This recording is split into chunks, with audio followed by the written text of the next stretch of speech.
Donna Blanchard, and this is your ThinkTech news for Monday, October 5th, 2015. After al-Qaeda overtook the Afghan city of Kunduz last week, the U.S. began airstrikes to support Afghans' ground troops. Doctors Without Borders hospital was struck repeatedly on Saturday morning. 22 people were killed. American Commander General John F. Campbell addressed the incident today, stating that Afghan forces had requested the strike while under fire. General Campbell initially reported that U.S. forces were threatened and the strike was called on their behalf, and that it had been a mistake. Doctors Without Borders says that they sent the American military their precise coordinates of its hospital so this sort of thing wouldn't happen. They also state there was no fighting around the hospital that was struck. Doctors Without Borders announced on Sunday that they were pulling operations out of Kunduz and released a statement calling for an independent investigation and criticizing the shifting American accounts. Cleanup continues in southeastern France after flash floods killed at least 19 people and destroyed a 20-mile stretch of the French Riviera last weekend.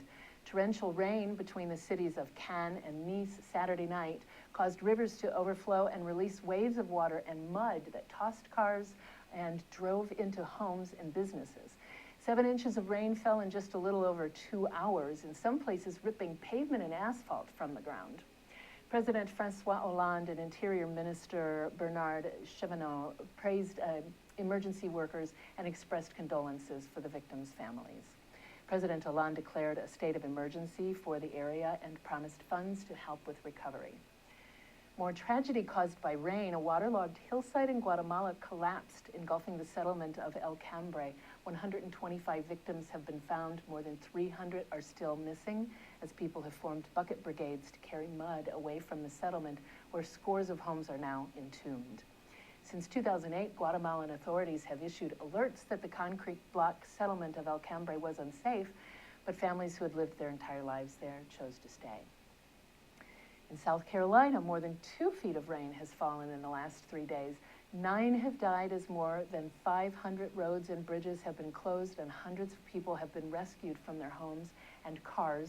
Governor Nikki Haley warns residents to remain on alert as rain continues to fall in some of the hardest hit areas, including the state capital, Columbia.